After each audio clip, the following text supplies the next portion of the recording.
moye genda kunomya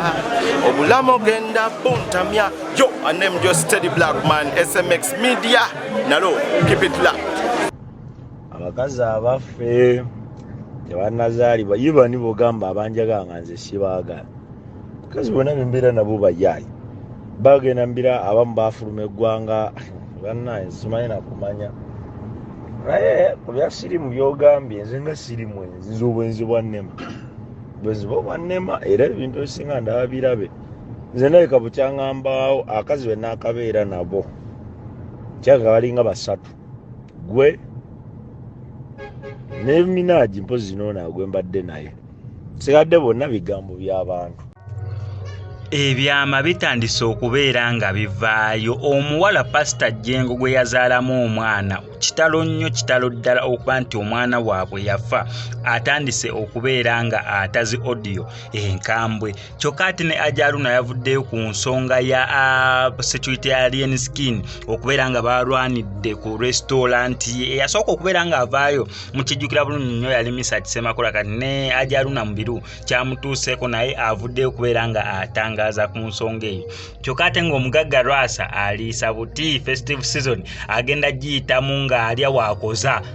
agenda beera nga alya wakoze no waawute no wasolobeza anti yayingizaawo omuntu omupya. Nkwaniza nnyo wano ku SMX Media nange MSMX wantu ne updates buli lunaku buli ssaawa story wejjirawo tugikolere singa okubeera ekikulu ti stories after combating and zibeera nga ziwekaddatawo aleme kubeera nga agenda mu nyika. Nkusaba subscribing onigene ku notification bell eyo ebisigadde obitulekere.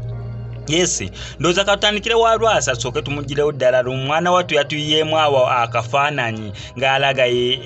ebibye birungi nnyo byerere naye abakyala Lwasa be yakabeera nabo simanyo bato abala basobola okubeera nga baggwayo.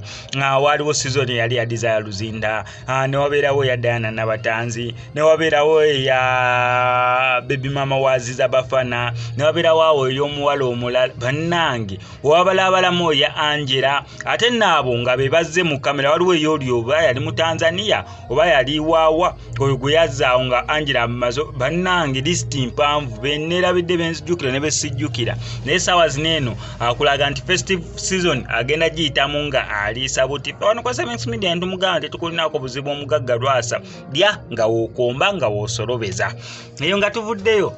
Era ndooza kasooke tugirewo ddala Ajaluna mubiru bambi abantu bane bali mu kwekubira enduulu olw'ensonga ya bizinensi yaabwe. Yasinga okijjayo bulungi yali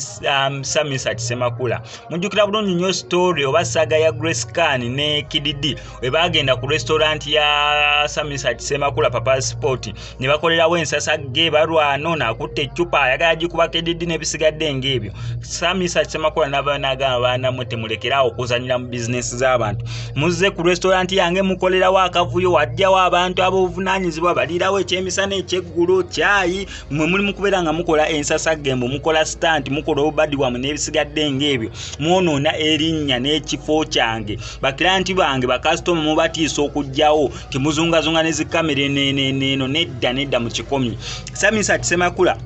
n'abawoninga kati kyazzeemu okubeera nga kituukawo owa Ajaluna mubiru naye na restaurant yawe Makinde gye bayita H&M. Musajja watu naye avuddeyo okubeera nga atangaza ku nsonga eyabaddewo ya security ya alien skin okubeera nga basazeeko mwana mulenzi biswanku kyonna kyekiri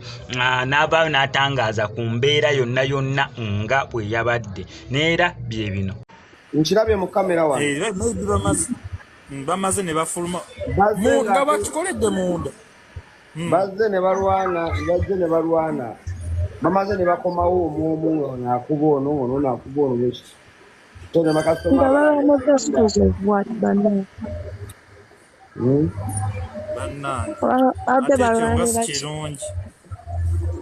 bagambye biswanka azze mu H&M okulya emmere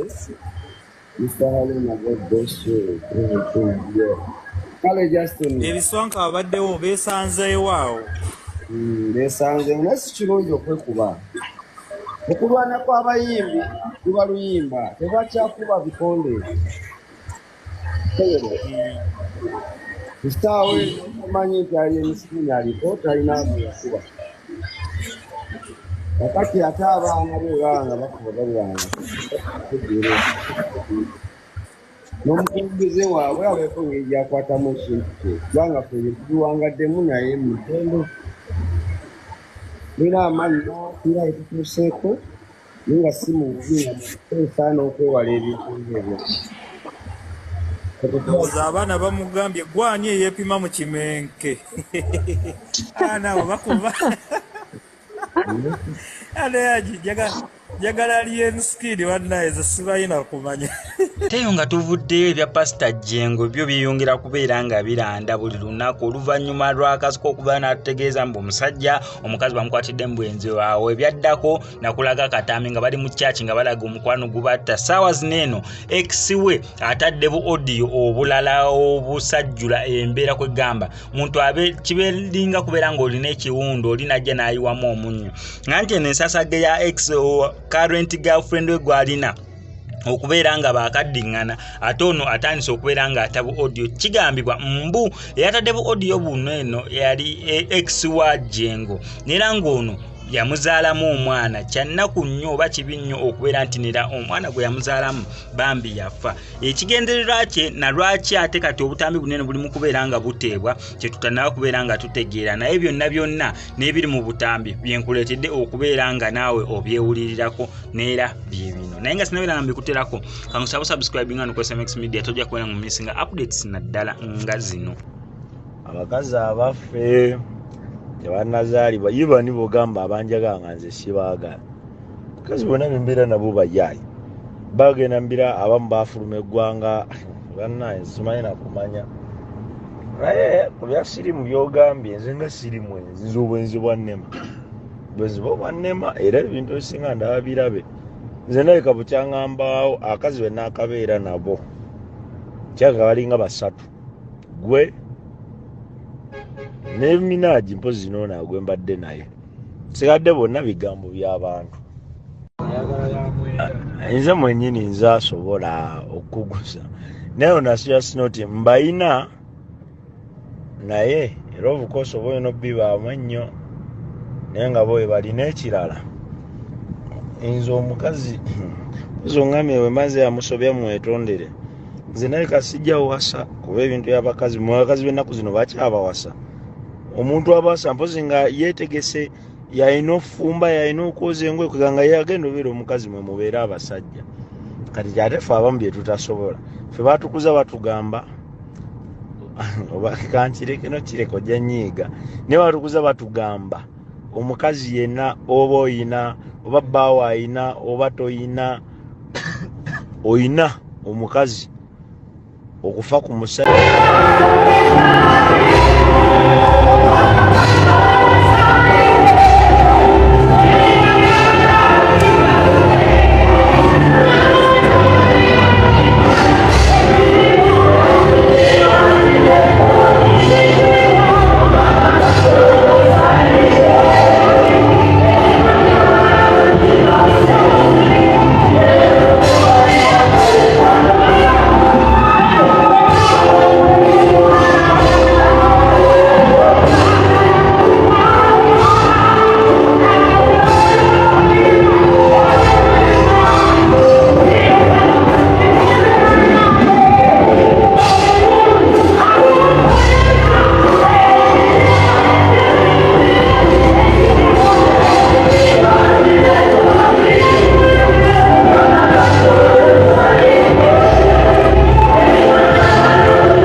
Kama Yesu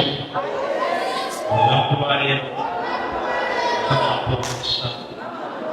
kama pesa kama pesa kama ibada na kama kabila kama situation sababu